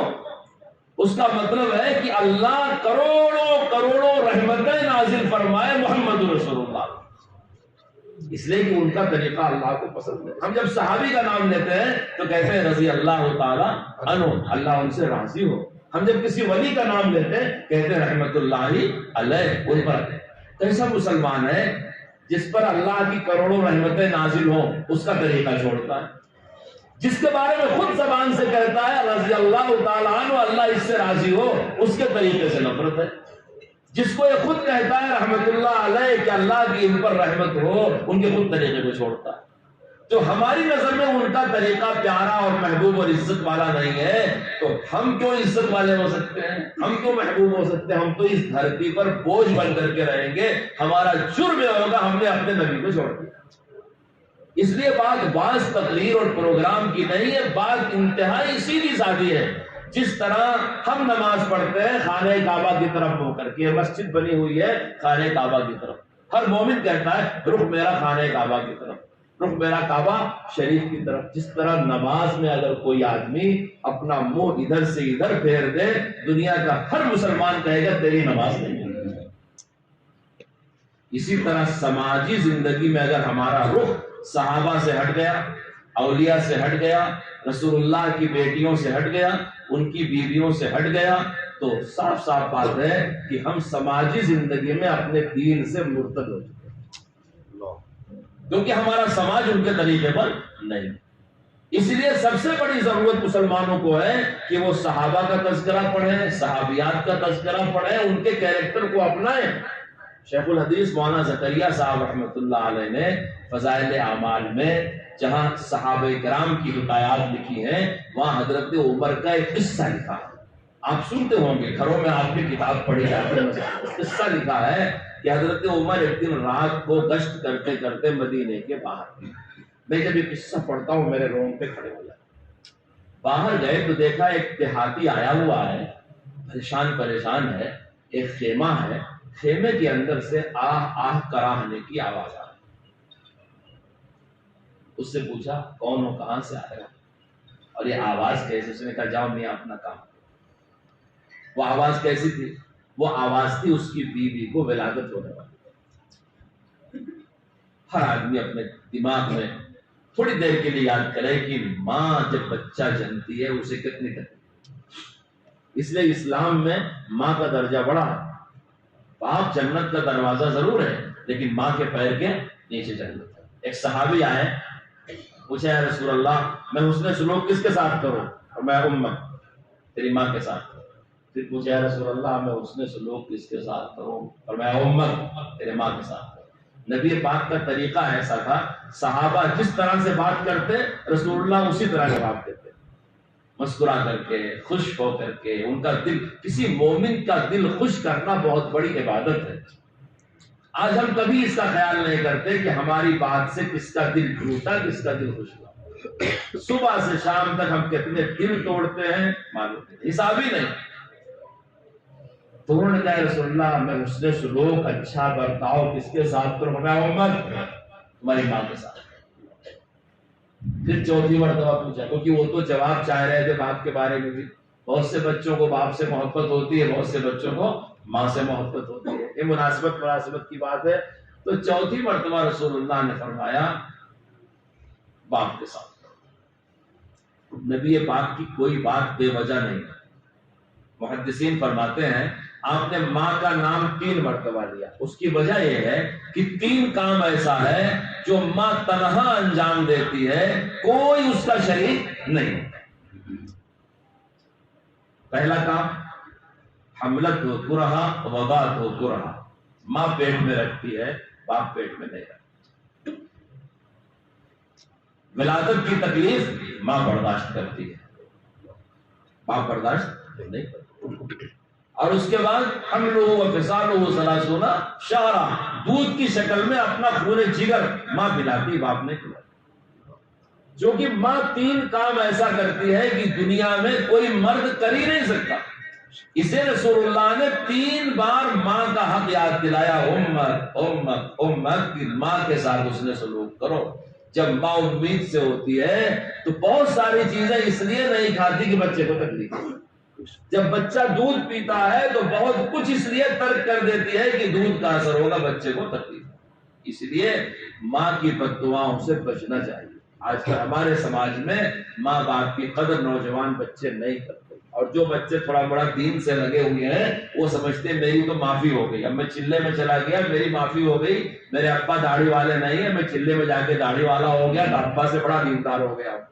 میں نمازی ہو گیا، میری اماں بیچاری گھر کا کام کرتی ہے، وہ نمازی نہیں، تو میں اس سے بڑا ولی ہو گیا ہوں، ایسا اگر کوئی آپ کو سمجھا رہا تو مس گائیڈ کر رہا ہے. آپ بڑے سے بڑے ولی بن جاؤ، لیکن آپ کی ماں آپ سے بڑی ہے، آپ کا باپ آپ سے بڑا. ماں کا ماں ہونا، باپ کا باپ ہونا ان کے ماں باپ ہونے کی وجہ سے ہے، نمازی اور شرابی ہونے کی وجہ سے نہیں ہے. اس لیے باپ باپ ہے، وہ جیسا بھی ہو، بیٹے کے لیے اس کی بے احترامی کرنا گناہ کبیرہ ہے. اور اگر یاد رکھو کبھی بھی ماں کے دل سے کوئی آہ نکل گئی تو اللہ معاف نہیں کرے گا. حضرت رسول اللہ صلی اللہ علیہ وسلم نے ایک مرتبہ صحابہ کو قصہ سنایا، وہ قصہ بخاری شریف میں لکھا ہوا ہے. قصہ سنایا کہ بنو اسرائیل میں ایک نوجوان تھا، اس کا نام جریج تھا. اس کو عبادتوں کا بڑا شوق تھا، بڑا عبادت گزار تھا، بڑا طاعت گزار تھا، لیکن ماں باپ کی دل میں عزت نہیں تھی. گھر میں جب ماں کچھ کام کاج کرتی تو بولتا میری عبادت میں خلل ڈال. اگر کوئی بیٹا ایسا رہتا ہے کہ اس سے ماں اپنے دل کی بات نہ کہہ سکے تو کتابوں میں لکھا ہے بیٹا بدنصیب ہے. بیٹے کو ماں باپ کے سامنے ایسا مسخر ہونا چاہیے کہ وہ ڈانٹ سکے، ڈپٹ سکے اپنے دل کی بات، اس سے ان کو یہ خوف نہ ہو کہ بیٹے کو برا لگ جائے گا. بیٹا اپنے آپ کو ایسا بنا کر کے رکھے، ماں باپ کے وقفس لہما جناحک من الذل ولا تقل لهما اف ولا تنهرهما. ماں باپ کو کبھی اف نہ کہو، کبھی جھڑکو نہیں، ان سے جھک کر کے ادب سے بات کرو، ان کو اذیت نہ دو. تو اس کی عبادت میں خلل ہوتا تھا ماں کے کام کاج سے. گھر میں بڑا عابد بنا، گھر سے باہر چلا گیا، اور بڑا عابد بنا، ایک ندی کے کنارے گھر بنا لیا، اور بڑا عابد بنا، کھانا پینا چھوڑ کے ذکر تسبیح میں لگ گیا. ماں کا دل، ماں سمجھی بیچارہ کھاتا کیا ہوگا. ماں کھانا لے کے گئی، اس کا نام تھا جریج. کھانا لے گئی تو ماں نے کہا جریج دروازہ کھولو کھانا کھا لو. جریج دروازہ کھولو کھانا کھا لو. بڑا ولی، بڑا بزرگ، بڑا عبادت گزار. اب ماں اس کے کھلانے کے لیے اس کا دل دکھ رہا ہے کہ پتہ نہیں بیٹے نے کھایا کب تک بھوکا رہے گا. اس نے دروازہ نہیں کھولا. ماں پکارتے پکارتے تھک گئی. جب ماں کا دل دکھی ہوا تو ماں کی زبان سے نکلا جو تو بڑا نیک بنتا ہے، جب تک زانیہ کی صورت نہ دیکھ لے تجھے موت نہ آئے. ماں کے دل سے آہ نکل گئی. اس لیے ماں باپ کا دل نہیں دکھانا چاہیے. اور چلی گئی غریب اپنا کھانا لے کے. ماں کی دل سے نکلی ہوئی آہ دوبارہ ماں ہی دعا دے تو ختم ہو سکتی ہے. یہ ایک ایسا پاورفل ہے. ماں کے دل سے نکلی ہوئی آہ یاد رکھو. کسی ولی، بہت سارے جوان بچے ہیں ماں باپ کی خدمت نہیں کرتے، بزرگوں سے خوب مسافہ کرتے ہیں، آج وہاں جا رہے ہیں، کل وہاں جا رہے ہیں، اولیاء اللہ سے مل رہے ہیں. یہ سب شیطان کا دھوکہ ہے. تمہاری سب سے بڑی دعا تمہاری ماں کے پاس ہوتی ہے. نبی کی دعا کے بعد اگر کسی کی دعا امتی کے لیے مؤثر ہے تو ماں کی دعا ہے. تم بزرگوں سے مسافہ کرتے ہو، بزرگ اللہ والوں سے، عالموں سے، اور ماں باپ کو اذیت دیتے ہو. ماں کے دل سے نکلی ہوئی آتی کی زانیہ کی صورت نہ دیکھ لے تیری موت نہ آئے. جب تک ایک عورت تھی، اس کو ناجائز بچہ پیدا ہو. اسی گاؤں کا قصہ. اب پوری برادری نے گھیر لیا کہ کہاں سے لائی، میری تو شادی نہیں ہوئی، کہاں سے لڑکا کہاں. اس عورت نے سوچا کہ میں اس بڑے ولی اللہ کا نام لے لوں گی تو بچ جاؤں گی. تو اس نے کہہ دیا کہ یہ جریج کا بچہ ہے. جی یہ جریج کا بچہ ہے. یہ سوچ کے جھوٹ بولی کہ بچ جاؤں گی. اب پورے گاؤں نے اکٹھا ہو کر کے اس کی خانقاہ کا دروازہ توڑنا شروع کیا. اس کی عبادت گاہ کا دیوار توڑنا نہیں، اوپر چھت کے اوپر سے توڑ کر کے نیچے اترے، کھینچ کر کے اسے نکالا. جو آج زمانے سے بیٹھا ہوا عبادت کر رہا تھا، نکال کر کے اس زانیہ کو سامنے بیٹھایا، بچے کو سامنے ڈالا. اور اس زانیہ عورت، فاحشہ بدکار عورت نے منہ کھول کے اس کے سامنے الزام لگایا کہ ہاں یہ تیرا بچہ ہے. بہت غور کرنے کی بات ہے، جریج عام انسان نہیں تھا. بنو اسرائیل میں اللہ کا اتنا بڑا ولی تھا، اتنا بڑا ولی تھا، جب اسے کوئی سہارا نہیں ملا تو یاد آیا یہ میری ماں کی بددعا کا اثر. دل میں توبہ کیا اور اسی 2 دن کے بچے سے پوچھا من ابوک یا بابوس، بیٹا تمہارا باپ کون؟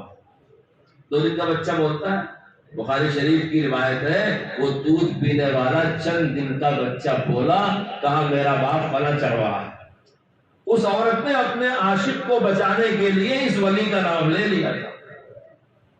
اور یہ کیوں ہوا؟ اس لیے کہ اس کی ماں کا دل اس سے دکھا تھا. ماں نے کہا جب تک اتنا تو نیک بنتا ہے، جب تک زانیہ کی صورت کا دیکھ لے، بدکار پائی جائے گی، تجھے موت نہ آئے. یہ حدیث نقل کرنے والے محدثین شرح میں لکھتے ہیں کہ وہ تو ماں نے صرف اتنا ہی کہا تھا. اگر ماں یہ کہتی کہ تو بدکار ہو کر کے مرے تو ماں کی آنکھ میں اتنا اثر ہے کہ شاید یہ بدکار ہو کر کے مرتا، ایمان سے ہاتھ دھو کر کے مرتا. میں آپ سے عرض کر رہا تھا کہ حضرت عمر نے پوچھا آہ آہ کی آواز کیسی ہے؟ تو کہا جاؤ بھی اپنا کام کرو. بہت ضد کیا تو کہا گھر میں ولادت ہونے والی ہے. اب حضرت عمر نے جب سنا کہ کوئی ہے نہیں خدمت والا، تنا آپ جتنے خواص ہیں تھوڑی دیر کے لیے دل پہ ہاتھ رکھ کر کے سنیں، علماء کرام سنیں، مؤذن، ائمہ، امیر صاحبان، حاجی صاحبان، متولی سماج کے وہ بڑے لوگ جو اپنے آپ کو خصوصی سمجھتے ہیں، وی آئی پی سمجھتے ہیں. ایک بدو ایک جنگل سے آئے ہوئے جوڑے کے لیے جس کی بیوی کو ڈلیوری ہونے والی ہو، حضرت عمر اپنے گھر گئے اور رسول اللہ کی نواسی ان کے نکاح میں تھی. حضرت علی، حضرت فاطمہ کی بیٹی، حضرت حسن حسین کی بہن، ان کو لے کر کے آئے. ساتھ میں چربی، کھجور، گیہوں، جو کا آٹا اور کچھ استعمال کے کپڑے اور چیتڑے. اپنی بیوی کو ساتھ، کون ساتھ آ رہی ہے؟ رسول اللہ صلی اللہ علیہ وسلم کی نواسی ہیں وہ. اور کون لا رہے ہیں؟ حضرت عمر رضی اللہ تعالیٰ عنہ جو رسول اللہ صلی اللہ علیہ وسلم کے خلیفہ ہیں، ابو بکر صدیق کے بعد امیر المومنین ہیں، جن کا بہت بڑا رتبہ ہے اور جو مسلمانوں کے امیر ہیں. اگر وہ چاہتے تو کسی سے کہہ دیتے تم چلے جاؤ، تم چلے جاؤ، تم چلے جاؤ، لیکن ان کو معلوم ہے اس نیکی کی کیا قیمت ہے، اس کردار کا کیا درجہ ہے. ان کو معلوم، ان کا یقین ہے رسول اللہ کے کیریکٹر اور کردار اور اخلاق پر. اس لیے وہ اپنی بیوی رسول پاک کی نواسی کو ساتھ لیتے ہیں اور خود سامان اٹھاتے ہیں، وہاں جاتے ہیں، اپنی بیوی کو اندر بھیجتے ہیں، لڑکا پیدا ہوتا ہے. میں کبھی کبھی سوچتا ہوں کتنا خوش نصیب لڑکا ہوگا جو رسول پاک کی نواسی کی ہاتھ میں پیدا ہوگا. اور باہر آگ جلایا اور اس پر ہنڈی رکھا، یہ سب چیزیں پکنے کے لیے. جو یہ روایت نقل کرتے ہیں جب حضرت عمر آگ پھونک رہے تھے ایسے تو لکڑی کچی تھی، رات میں دھواں نکل رہا تھا، وہ دھواں ان کی داڑھیوں سے نکلا. آج کوئی سماج کا کوئی باعزت آدمی اگر سنتا ہے کہ اسپتال میں فلاں کی بیوی ہے، خون کی ضرورت ہے، ولادت کی ضرورت ہے، مدد کی، تو کوئی جاتا ہے؟ کوئی پہنچتا ہے؟ کیا کسی کی ہمت ہے؟ کیا کسی کی ہمت ہے کہ مجھ سے کہہ دے میرے ساتھ میری بیوی ولادت کے مرحلے میں نے اپنے آپ کو ایسا وی آئی پی بنا رکھا ہے، کوئی ضرورت مند مجھ سے یہ بات نہیں کر سکتا. یہ ہمارے معاشرے اور سماج کی وہ گری ہوئی وہ معیار ہے ہمارا، ہم جس معیار پر پہنچے ہوئے ہیں. اور ہم کو رہنا کہاں چاہیے تھا؟ وہ معیار ہے جو رسول اللہ صلی اللہ علیہ وسلم کے بعد ابو بکر صدیق، عمر فاروق، ان کے گھر کی خواتین پیش کر رہی.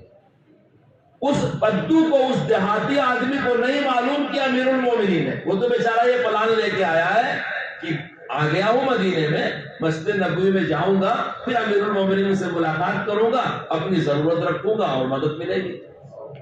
جب لڑکا پیدا ہو گیا تو اندر سے حضرت عمر کی بیوی نے آواز لگائی، فرمایا ابشر یا امیر المؤمنین صاحبک بالغلام. امیر المومنین اپنے ساتھی کو لڑکے کی ولادت کی مبارکباد. اب جب اس دیہاتی نے سنا کہ امیر المومنین، تو اس کے تو کان کھڑے ہو گئے، معذرت کرنے لگا. فرمایا نہیں، یہ میرا حق تھا، میں نے اپنا حق ادا کیا.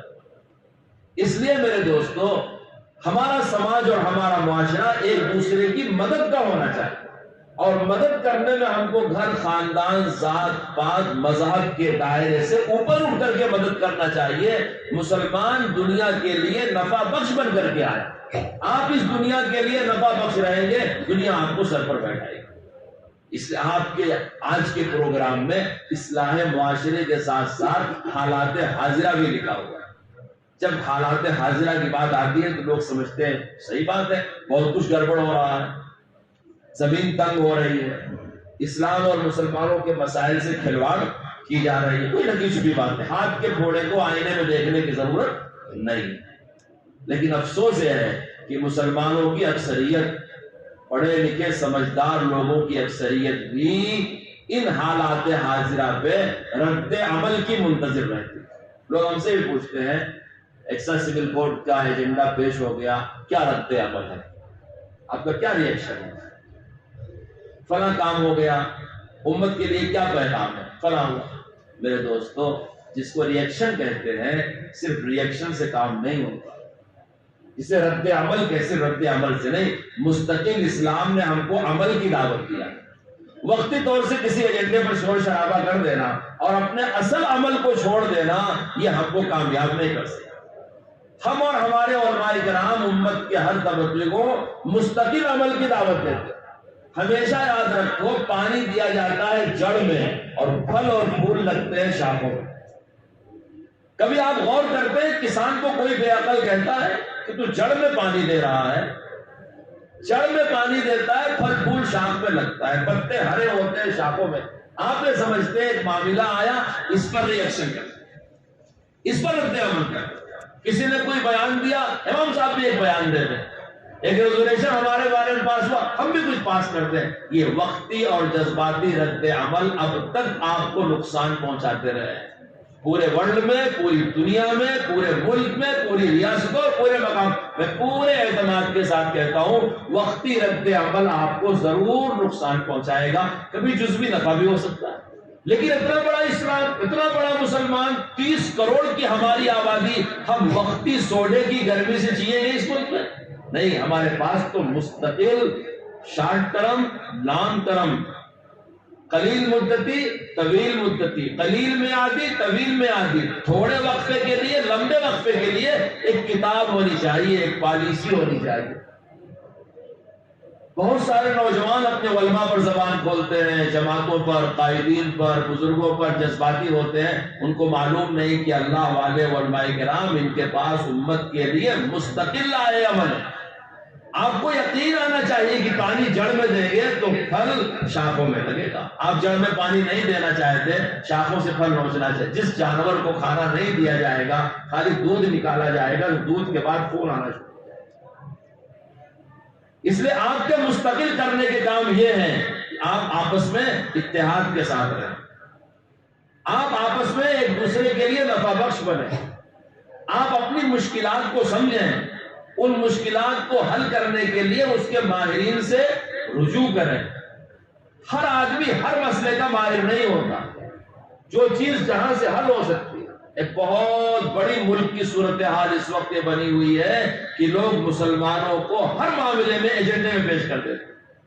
لوگ یہ چاہتے ہیں کہ ہر جگہ مسلمان پر بحث ہوتی رہے، مسلمان کی مسجد، مسلمان کا جلسہ، مسلمان کا مدرسہ، مسلمان کی عید، مسلمان کا محرم، مسلمان کا عرس، مسلمان کی قربانی۔ یہ اصل معاملے سے بھٹکانے کے لیے آپ کو بلی کا بکرا بنایا جا رہا ہے۔ یہ بات میں نہیں کہہ رہا ہوں، یہ بات پڑھے لکھے ہمارے ملک کے جج صاحبان بھی کہہ رہے ہیں۔ جمعیت علماء supreme court, high court, trial court میں سینکڑوں مقدمات دیتے ہیں۔ ہمارے پاس پھانسی کے 65 مقدمات، عمر قید کے 85 مقدمات، دیگر ملی جماعتوں کے سینکڑوں مقدمات ہیں، آسام کی شہریت کے سینکڑوں مقدمات، ایک ایک ریاست کے کئی مقدمات ہیں۔ جن لوگوں پر UAPA لگا ہوا ہے ان کے درجنوں مقدمات ہیں۔ اگر آپ سمجھتے ہو کہ یہ مولویوں کا ذہن ہے، عالموں کا ذہن ہے کہ آپ کو جوش اور جذبات سے منع کیا جا رہا، تو میں آپ سے عرض کروں گا جج صاحبان بھی وہی تبصرہ کرتے ہیں۔ جب کرونا کی بیماری پھیلی اور پکڑ کر کے تبلیغی جماعت کو جیلوں میں بھرا گیا، اخیر میں مہاراشٹر ہائی کورٹ کے معزز جج نے اپنے ججمنٹ میں یہ بات کہی کہ اپنی ذمہ داریاں نہ ادا کر پانے کی صورت میں سرکار کو ایک بلی کے بکرے کی تلاش تھی، اور اس نے یہ سارا ٹھیکرا تبلیغی جماعت کے سر پھوڑا، اصل مسئلے سے نظریں چڑھایا۔ وہی تو ہم بھی کہتے ہیں، آپ کی عید کو، آپ کی قربانی کو، آپ کی مسجد کو، آپ کے مدرسے کو، آپ کے عبادت خانے کو، آپ کی نماز کو، آپ کے جمعہ کو موضوع اس لیے بنایا جاتا ہے کہ آپ سوال کا جواب دیں گے، عید کا جواب پتھر سے دیں گے، جوش میں آئیں گے، اصل مضمون سے آپ کو ہٹا دیا جائے گا۔ اس لیے آپ تو یہ سمجھتے ہیں کہ مسلمان خطرے میں ہیں، اکثر لوگ کہتے بھی ہیں ہم یہ نہیں سمجھتے مسلمان کی تو شروعات ہی خطرے سے ہوئی ہے. حضرت رسول اللہ صلی اللہ علیہ وسلم پر خطرہ نہ ہوتا تو آپ ہجرت کیوں کرتے؟ حضرت بلال کو مکے گلیوں میں کیوں گھسیٹا جاتا؟ رسول پاک کا سوشل بائیکاٹ کیوں ہوتا؟ مدینہ شریف جانے کے بعد مکے والے آپ سے لگاتار جنگیں کیوں لڑتے؟ جو خطرات سے گھبرا جائے وہ مسلمان. ہماری تو شروعاتی خطرات میں ہوئی ہے. یہ ایک ایسا درخت ہے جو خطرات میں ہی پیدا ہوا ہے اور پھلے گا پھولے گا بڑھے گا. حضرت رسول اللہ صلی اللہ علیہ وسلم نے جب مکہ مکرمہ سے مدینہ شریف ہجرت فرمائی تو آپ کے ساتھ آپ کے یارغار ابو بکر صدیق تھے اور بریدہ اسلمی بیچ میں آئے تھے. 3 آدمی، ایک رہبر تھے اور ایک غلام تھے. وہ مسلمان نہیں ہوئے. یہاں سے 2 بات معلوم ہوئی. مسلمان اپنے کام کاج میں غیر مسلموں کا ساتھ لے سکتا ہے. ہجرت جیسے مقدس سفر پہ اس غلام کو ساتھ لیا جو مسلمان نہیں ہوا تھا، اس رہبر کا فائدہ لیا جو مسلمان نہیں ہوا تھا. اور ہجرت کر کے رسول اللہ ابو بکر صدیق گئے ہیں. اگلے سال جنگ ہوئی ہے، اس کا نام جنگ بدر ہے. پھر جنگ ہوئی ہے، اس کا نام جنگ احد ہے. پھر مدینے کا محاصرہ کیا گیا، اس کا نام غزوہ احزاب ہے. اس کے بیچ میں 8ویں سال جب رسول اللہ صلی اللہ علیہ وسلم نے مکہ فتح کیا ہے تو آپ کے ساتھ 12,000 سے زیادہ کا مجمع.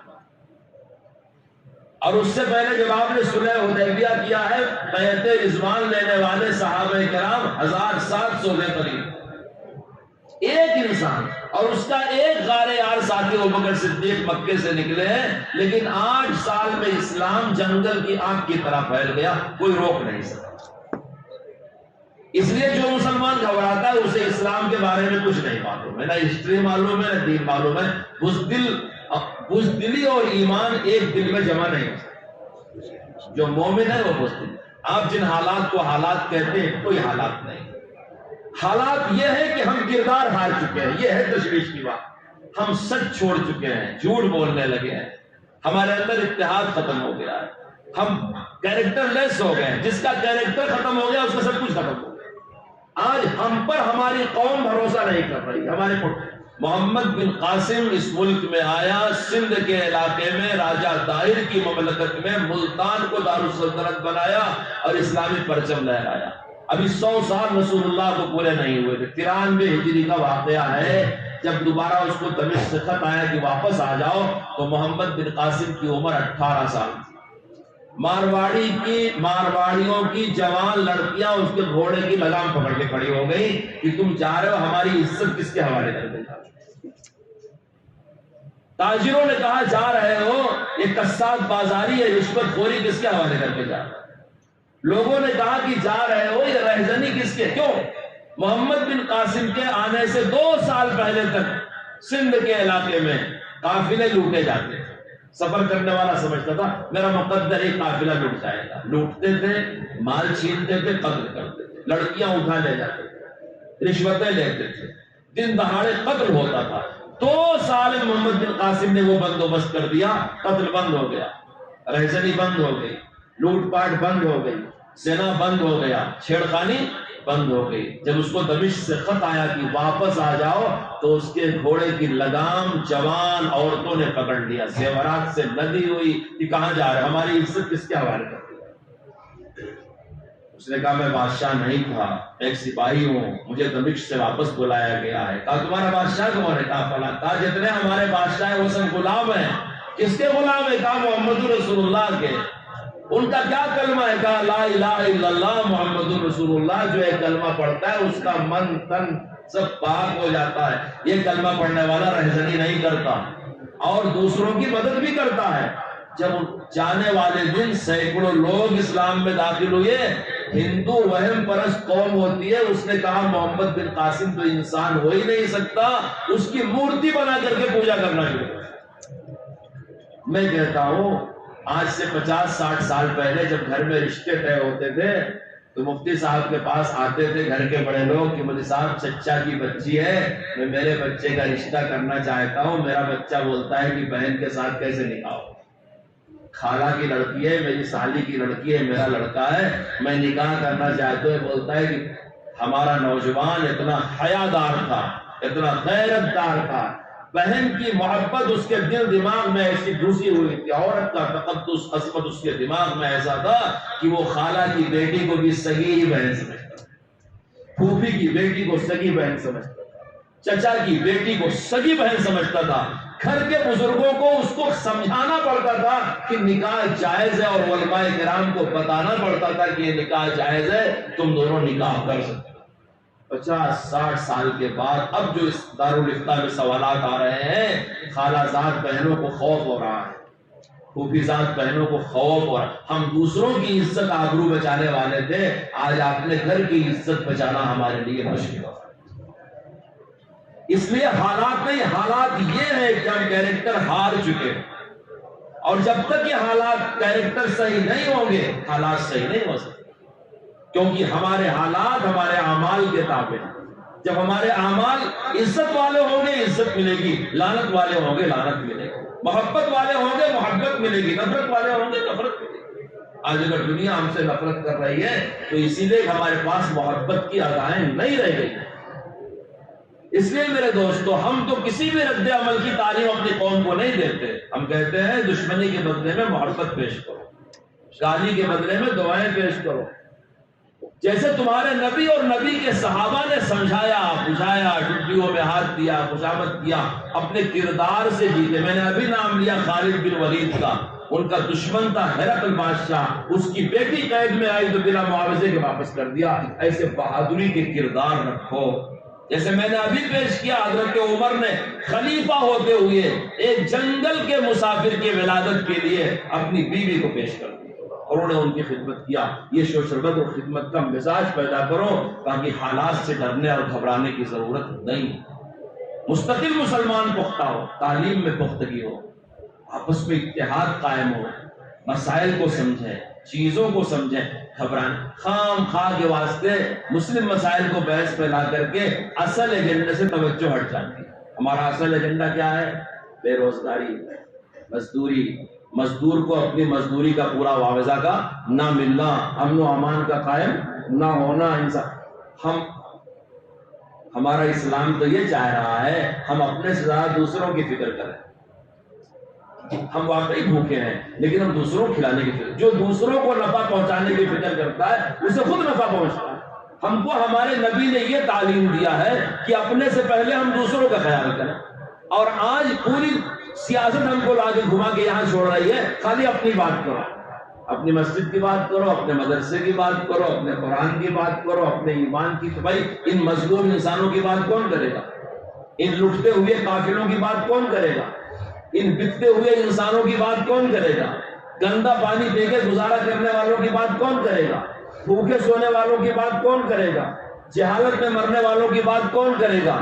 جن کو صبح شام 2 روٹی کا انتظام نہیں، ان کی بات کون کرے گا؟ جن کو لوگوں نے جانوروں سے بدتر شودر بنا رکھا ہے، جن کو اپنی عبادت گاہوں میں نہیں لے جانے دیا جاتا، ان کی بات کون کرے گا؟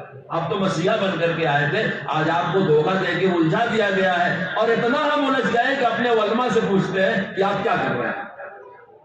اگر ڈاکٹر پوچھنے لگے مرض میں کہ ہم کو کیا کرنا چاہیے تو یہ تو بہت پستی کی بات ہے۔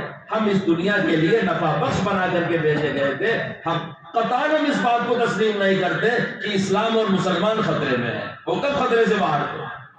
ہم اس بات کو مانتے ہیں کہ ہم اتنے طاقتور ہونے چاہیے کہ ہم بے سہاروں کا سہارا بن سکیں، یتیموں کا سہارا بن سکیں، بیواؤں کا سہارا بن سکیں، مزدوروں کا سہارا بن سکیں، چھوٹوں کا سہارا بن سکیں۔ یہ ہے حالات حاضرہ کا تقاضا، ہم کو ایسے کھڑا ہونا چاہیے۔ ایک جنگ میں حضرت ابی جہم راوی ہے، ابی جہم ابن حذیفہ العدوی، عبداللہ ابن مبارک کی کتاب الزہد والرقاق میں روایت نقل کیا ہے، کہنے لگے یرموک کی جنگ میں میں ایک مشک اور پیالہ لے کر کے چلا، میرے چچیرے بھائی بھی اس جنگ میں شریک تھے کہ اگر وہ ملیں گے تو میں ان کو پانی پلاؤں گا۔ جب میں ان کے پاس پہنچا تو ایسی حالت میں پہنچا فیضا انا بھی ینشق، میں ایسی حالت میں کو دم توڑ رہے تھے۔ قلت لو اسقی، میں نے پوچھا ان سے پانی پلاؤں، فاشارہ النام، بولنے کی اشارہ کیا۔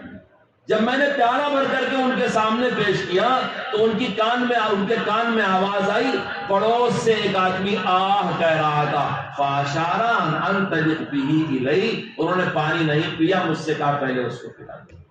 یہ میں تمہارے باپ دادا کی کہانی سنا رہا ہوں۔ یہ تابعین کی کہانی سنا رہا ہوں. یہ کلمہ پڑھنے والے آج مسلمان خود غرض ہو گیا ہے، میرا گھر، میرے بچے، میرا کھانا، میری زندگی، میری نوکری. تم دنیا میں بھیجے گئے تھے خلق کو نفع پہنچانے کے.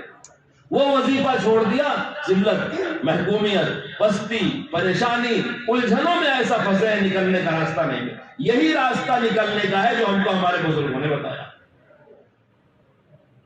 جب میں ان کے پاس پہنچا تو عمرو ابن عاص کے بھائی تھے، ہشام ابن العاص ان کے بھائی تھے. میں نے ان سے اشارہ کیا، انہوں نے کہا ہاں پلا دو، اللہ تمہارا بھلا کرے. جیسے ہوٹ کے پاس پیالہ گیا، ایک تیسرے مجاہد نے آہ کیا.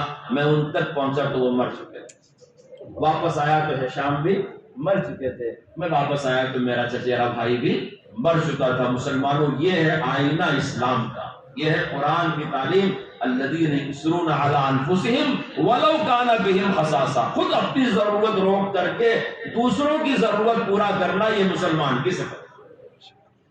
آج ہم کو اپنی مظلومیت، اپنی پریشانی، اللہ کا بل 30 کروڑ جتنی مسجدیں آج اس ملک میں اس سے پہلے تھی، جتنے علماء آبائی اس سے پہلے تھے، جتنے مدرسے ہیں اس سے پہلے تھے، جتنی تنظیمیں اس سے پہلے تھی. یہ تو آسان ہے کہ جن کے ہاتھ پہ حکومت جھوٹا الزام لگا کر کے وہ جیل کے حوالے کر دے، لیکن آپ کے پیچھے جیل سے نکالنے والے بھی تو موجود ہیں. آپ کو جلا کر کے کنگال کر دیتے ہیں حکومتوں کا سہارا لے کے فرقہ پرست لوگ، لیکن آباد کرنے والے بھی تو موجود ہیں. ہم جمعیت علماء کے پلیٹ فارم سے ریلیف کا کام لاکھوں میں نہیں، اسی لٹی پٹی قوم سے لے کے کروڑوں میں کرتے ہیں. سرکار کے مکانات بعد میں بنتے ہیں، جمعیت علماء کا مکان پہلے بن کے تیار.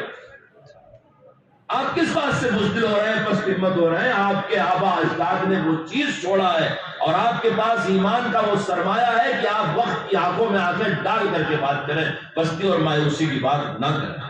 ہاں، کردار کو مضبوط اپنائے رکھیں، تعلیم سے جڑے رہیں، سوشل ورک سے جڑے رہیں، اپنے معاشرے میں امن و امان قائم کر کے رکھیں، حقیقی مسائل کا ادراک کریں، وقتی ریئیکشن نہیں، مسلسل ایکٹیو رہیں، سرگرم عمل رہیں، کفایت کی عادت ڈالیں، قناعت کی عادت ڈالیں، ایثار کی عادت ڈالیں، قربانی کی عادت ڈالیں، ایک دوسرے کی مدد کرنے کی عادت ڈالیں، سچ بولنے کی عادت ڈالیں.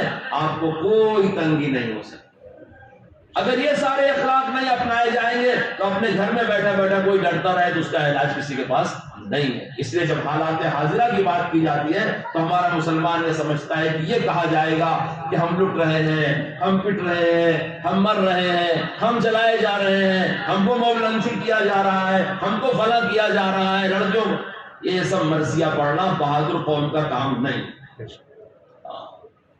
ہم تو اس قوم کی کلمہ پڑھنے والے لوگ ہیں کہ رسول اللہ صلی اللہ علیہ وسلم ایک جنگ میں گئے تھے، ایک خاتون نکلی، ان کو لوگوں نے کہا کہاں جا رہے ہو، تمہارا بھائی شہید ہو گیا. کہنے لگی رسول اللہ کہا ہے. اور آگے گئے، دوسرے نے کہا فلاں ہو، تمہارا تو شوہر شہید ہو گیا، کہا رسول اللہ کہا ہے. اور آگے گئے، کسی نے کہا کہاں جا رہے ہو، تمہارا تو جوان بیٹا شہید ہو گیا، کہا رسول اللہ کہا ہے. ایک خاندان کے کئی سہارا مردوں کی شہادت کی خبر سننے کے بعد جب رسول اللہ کو دیکھا تو میں کل مصیبت بعدک یا رسول اللہ جللو، آپ کا چہرہ دیکھ لیا رسول اللہ، ساری مصیبت. باپ شہید ہوا پرواہ نہیں، شوہر شہید ہوا پرواہ نہیں، بھائی شہید ہوا، بیٹا شہید ہوا پرواہ نہیں. اب ایسی بہادر قوم کے انسان ہو کر کے ہندوستانی مسلمان ڈرنے لگے.